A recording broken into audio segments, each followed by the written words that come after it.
मैंने आप लोगों को एक स्टोरी पिछली से पिछली क्लास में बताई थी कि ए और बी पार्टनर्स हैं, 3:2 में शेयर कर रहे हैं।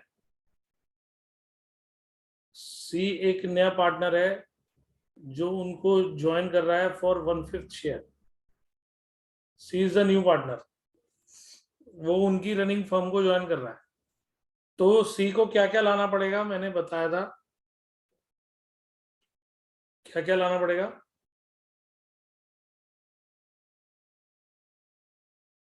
हाँ जी गौरीश।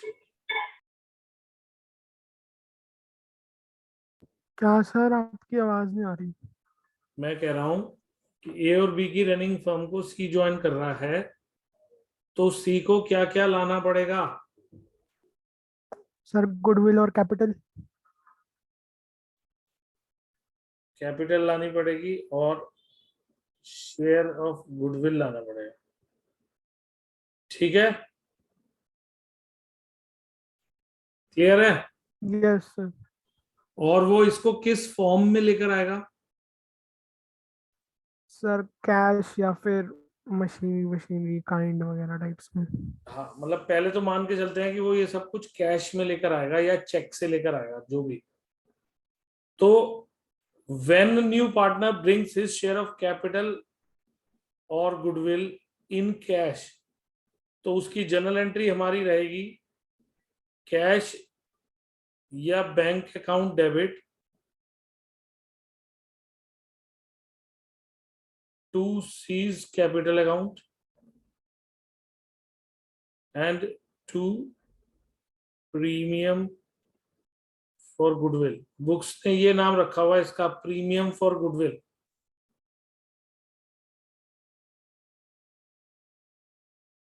प्रीमियम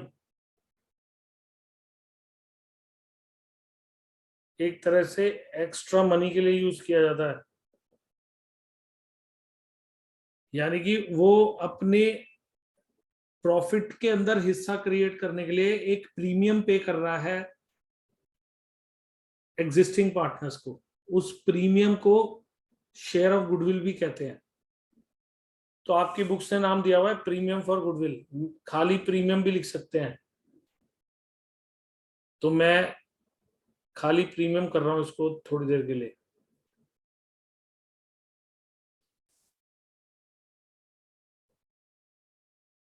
तो मैं एज्यूम कर लेता हूं कि वो 60,000 की कैपिटल ला रहा है, 10,000 का प्रीमियम ला रहा है। तो 60,000 की कैपिटल, 10 का प्रीमियम, टोटल हो गया 70,000। ये एंट्री क्लियर हुई?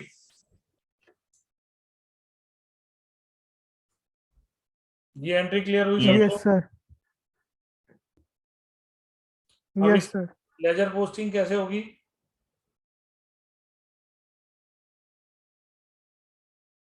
Ledger posting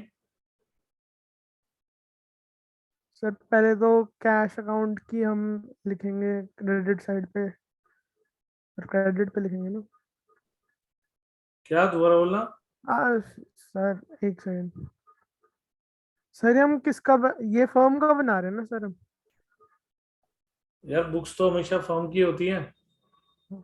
yes sir. Sir, debit side पे लिखेंगे टू सीज कैपिटल टू इसका मतलब प्रीमियम कैश फॉर की गुडविल। डेबिट साइड पे 2 सीज कैपिटल आएगा और 2 प्रीमियम आएगा, यही ना? Yes sir. और सी के कैपिटल की सर, बाय कैश। और प्रीमियम के अकाउंट में। By cash. ठीक है, ये बात क्लियर हुई? Yes sir. तो अब ध्यान से देखो, यहाँ पर ये कैश और बैंक का अकाउंट दिख रहा है। इसकी डेबिट साइड पे 2 सीज कैपिटल और 2 प्रीमियम दिख रहा है, जो मैंने टिक किया है। Yes sir. और यहां से इसका प्रीमियम के अकाउंट में बाय कैश बैंक दिख रहा है।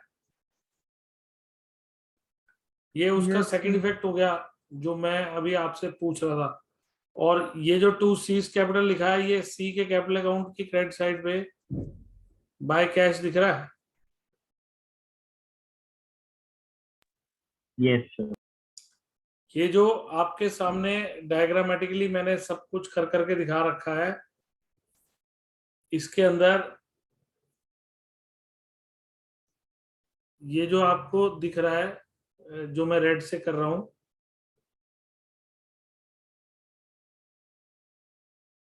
और ये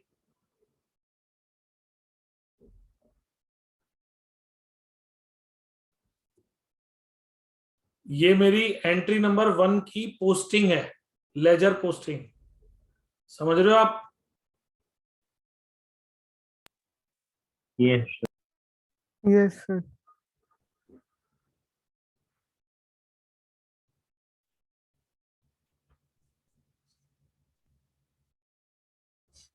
तो ये वाली एंट्री क्लियर हुई, और इसकी पोस्टिंग भी क्लियर हुई, जो मैंने इधर आपके सामने हाईलाइट किया है।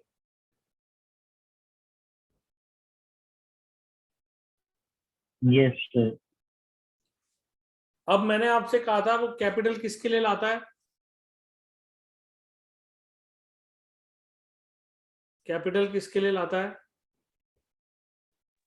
Sir, firm के लिए। फर्म के लिए। तो वो कैपिटल तो फर्म के अंदर इन्वेस्ट हो जाएगी। वो प्रीमियम किसके लिए लाता है?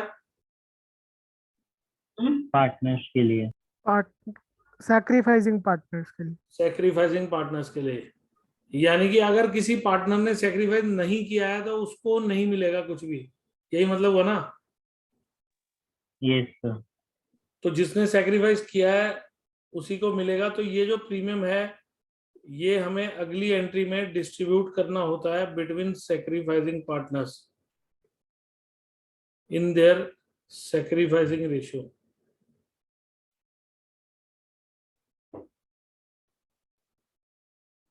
मान लेता हूं सेक्रीफाइसिंग रेशियो 1:1 है, तो 5-5 हजार दोनों में डिवाइड हो जाएगा। ये क्लियर हुआ? Yes Yes, sir. sir.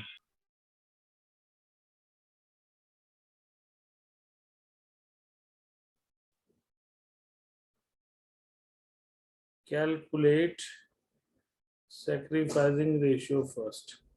मतलब आपको सेक्रीफाइसिंग रेशियो कैलकुलेट करनी पड़ेगी सबसे पहले, मतलब इस एंट्री से पहले। ठीक है, क्लियर हुआ?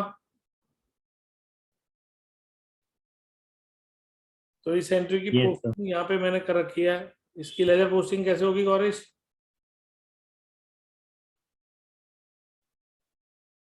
सर सेकंड एंट्री की। हाँ,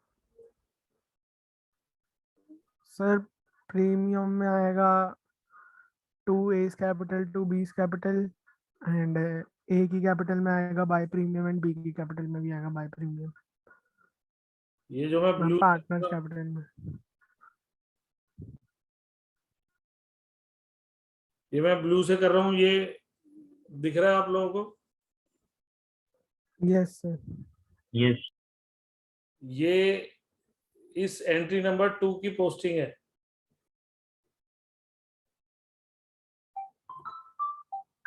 ठीक है, पहली 2 एंट्रीज क्लियर हुई। हेलो,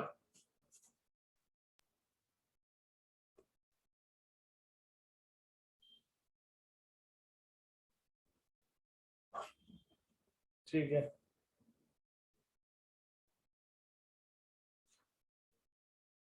ठीक है,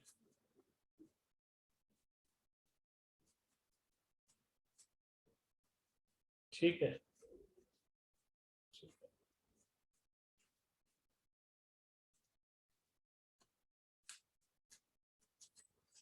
ठीक, ये 2 एंट्रीज क्लियर हुई। Yes, sir. हेलो,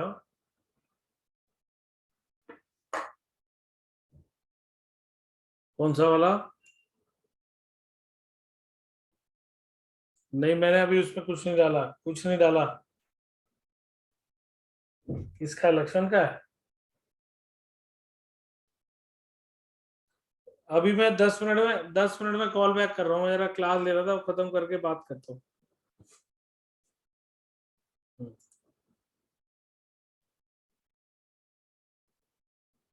हाँ जी, ये दो एंट्रीज क्लियर हो गई। Yes sir. Yes, sir. अब ये बताओ कि ये जो प्रीमियम हमने पार्टनर्स में डिस्ट्रीब्यूट किया, ये इनके हाथ में कब आएगा? ए और बी के हाथ में कब आएगा? ये अभी तो इनकी सर जब कैपिटल, वो विड्रॉ करेंगे कैपिटल से। अभी तो मैंने इनकी कैपिटल इंक्रीज करी है, लेकिन इनके हाथ में तब आएगा जब ये उस मनी को विड्रॉ करेंगे। तो हमारी थर्ड एंट्री है when premium amount is withdrawn by sacrificing partners. तो यानी कि एंट्री होगी A is capital account debit, B is capital account debit to cash oblique bank.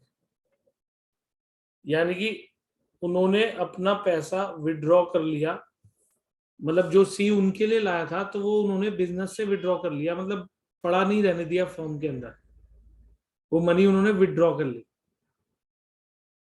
तो इसकी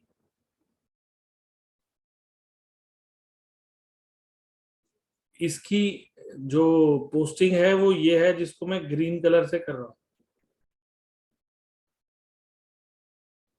ये देख सकते हो कि मैंने एंट्री नंबर 3 लिखा हुआ है यहाँ पे। Yes, sir. मतलब मैंने ना सामने सामने उसकी लेजर पोस्टिंग दिखा रखी है, ताकि आपसे मैं अगर एंट्री मांगू तो आप एंट्री दे सको, पोस्टिंग मांगू तो पोस्टिंग दे सको। क्वेश्चन आपसे जो मांगेगा आपको वो देना होगा। अलग से मैं 3 नंबर का क्वेश्चन सिर्फ एंट्रीज का बना के दूंगा, तो आपको सिर्फ एंट्रीज देनी होंगी। समझ गए? Yes, sir.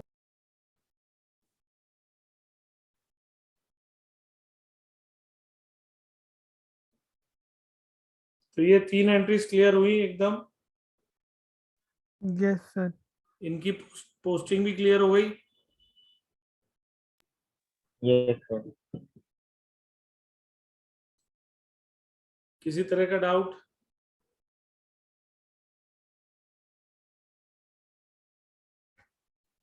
ये हमारी एंट्री नंबर 1 है, ये हमारी एंट्री नंबर 2 है, ये हमारी एंट्री नंबर 3 है। ठीक है।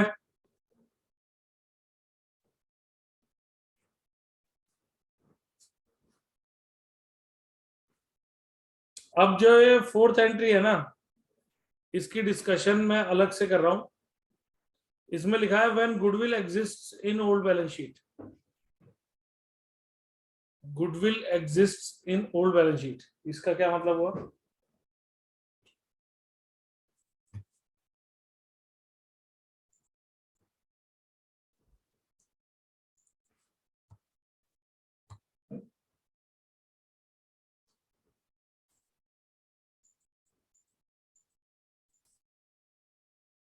ये क्वेश्चन दिखाई दे रहा है आपको स्क्रीन पे?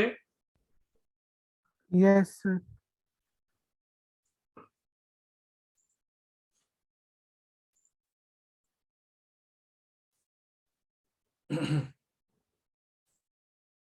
इस क्वेश्चन के अंदर वो बोल रहा है A and B are partners sharing profit and losses in the ratio 3:2. Their balance sheet on December 31, 2017 was as follows. और ऊपर लिख रहा है on the above date they agree to admit C into partnership and giving him 1/4 share in the profits on the following conditions. आगे नीचे conditions हैं, वो मैं अभी छुपा दी है। इस बैलेंस शीट को कहा जाता है ओल्ड बैलेंस शीट। इसको हम ओल्ड बैलेंस शीट क्यों कह रहे हैं?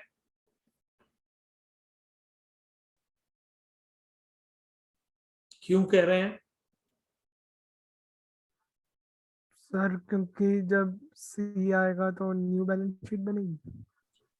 हाँ, मतलब इसको आप ये कह सकते हो क्योंकि ये नया पार्टनर ऐड होगा। सी के आने से पहले की है, ये सी के आने से पहले की है, इसलिए इसको ओल्ड बैलेंस शीट कहा जाता है। सी के आने से पहले की बैलेंस शीट है। सी के आने के बाद जो बनेगी वो न्यू बैलेंस शीट होगी, उसमें सी भी इंक्लूड करा जाएगा। मतलब यहाँ पर सी नाम का पार्टनर भी आएगा तो वो न्यू बैलेंस शीट हो जाएगी, लेकिन अभी ये क्या कहलाएगी, ओल्ड बैलेंस शीट। तो इस ओल्ड बैलेंस शीट में यहाँ गुडविल एग्जिस्ट कर रही है, मैं इसकी बात कर रहा हूं। ये दिख रहा है आपको स्क्रीन पे? Yes, sir. मैं इस गुडविल की बात कर रहा हूं।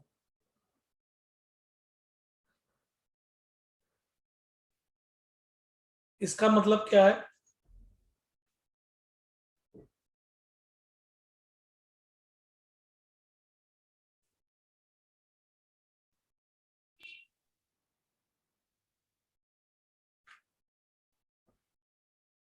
इस गुडविल का क्या मतलब है? ए और बी की फर्म की गुडविल 15,000 है। नहीं, गलत। अच्छा चलो इस बात को छोड़ो। सर हाँ बोलूं? बोलो बात। सर ए और बी ने मतलब पहले कभी ये बिजनेस खरीदा होगा, तो ये जो उन्होंने बाय करी थी गुडविल, ये वो है। ठीक है, ये बताओ कि जो मैंने ये हाईलाइट किया है, furniture, land and building, machinery,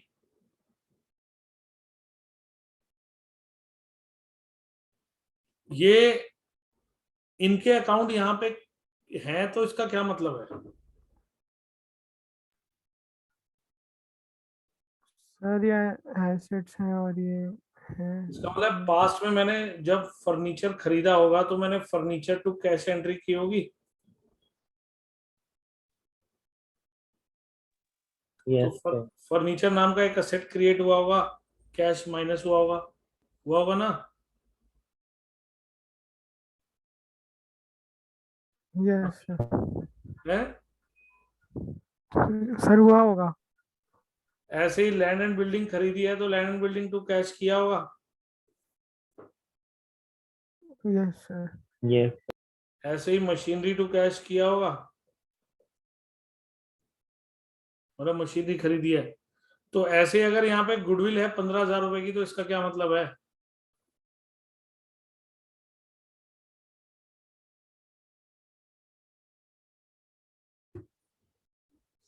क्या मतलब है?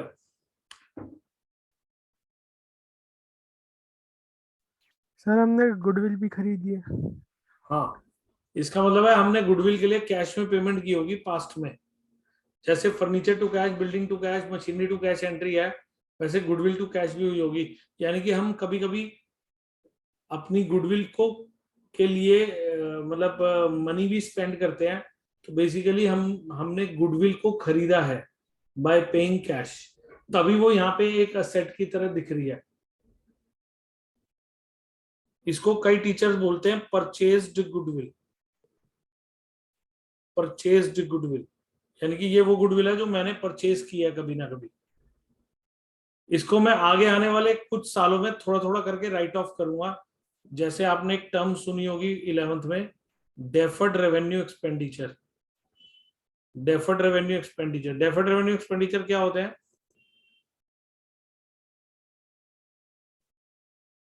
क्या होते हैं? सर फ्यूचर वाले एक्सपेंडिचर। ऐसे खर्चे जिनके होने से कोई असेट तो क्रिएट नहीं होता, मतलब जैसे कोई फिजिकल असेट तो क्रिएट नहीं होता, लेकिन उनका बेनिफिट हमें कई सालों तक मिलता है। Such expenses are known as deferred revenue expenditure. उनको हम थोड़ा थोड़ा करके राइट ऑफ करते हैं अपने प्रॉफिट एंड लॉस अकाउंट में। समझ में आया? हेलो?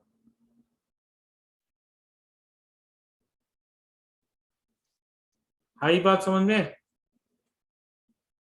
Yes sir. हेलो? हाँ,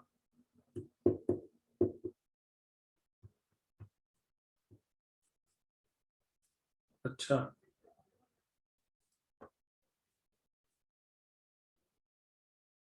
ठीक है।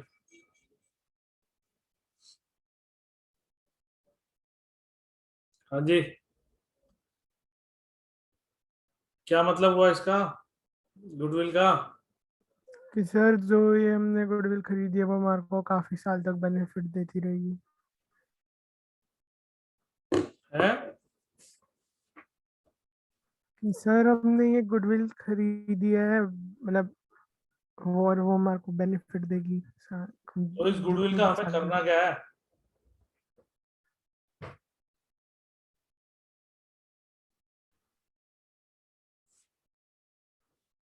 Sir right of. इस गुडविल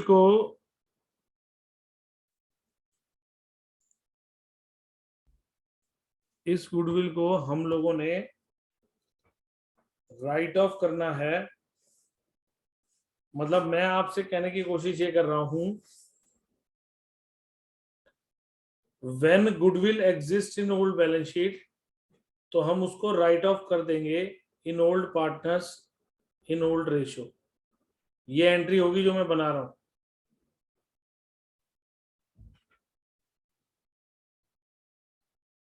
जैसे मान लो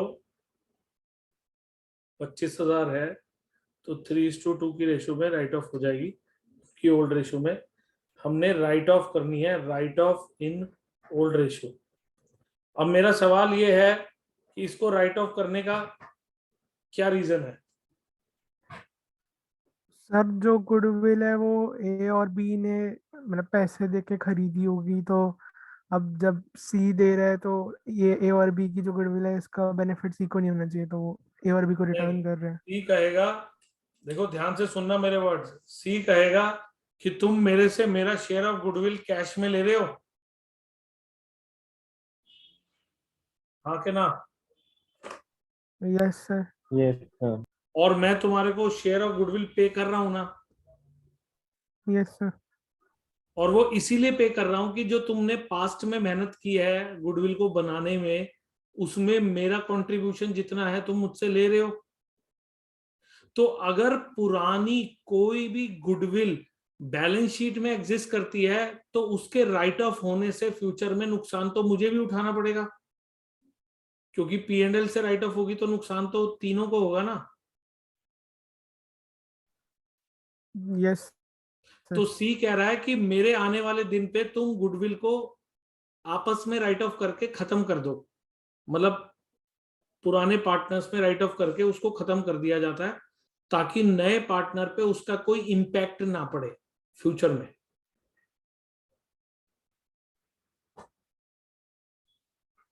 ठीक है, यस सर। क्लियर हुआ? वैसे इस बारे में बात दोबारा करूंगा, लेकिन Yes, मैं sir. आज आपको कोई होमवर्क नहीं दे रहा इससे रिलेटेड। आज आपका होमवर्क सिर्फ एनपीएसआर है। कल जब आप लोग आओगे ऑफलाइन क्लास में तब मैं इस बारे में बात करूंगा, पर पहले बात एनपीएसआर की ही करूंगा। ये तो मैंने एक्चुअली आपकी मुझे आज डबल क्लास लेनी ही लेनी थी, इसलिए मैंने टॉपिक ही एक एक्स्ट्रा करा दिया, बट इसका होमवर्क मैं दूंगा बाद में। पहले एनपीएसआर का होमवर्क चेक करके उसके डाउट्स करके उसको डिस्कस करके फिर आगे बढ़ेंगे, तब ये दोबारा बताऊंगा। ठीक है, Yes, क्लियर? sir. यहां तक कोई डाउट तो नहीं? अब आपका होमवर्क है सिर्फ एनपीएसआर के मेरे असाइनमेंट के क्वेश्चन जो कल तक करके लाने हैं। ठीक है, ओके सर। चलो मैं क्लास अब यहीं खत्म कर रहा हूं, फिर कल मिलते हैं ऑफलाइन क्लास में। तब तक ये होमवर्क कर ओके। लेना।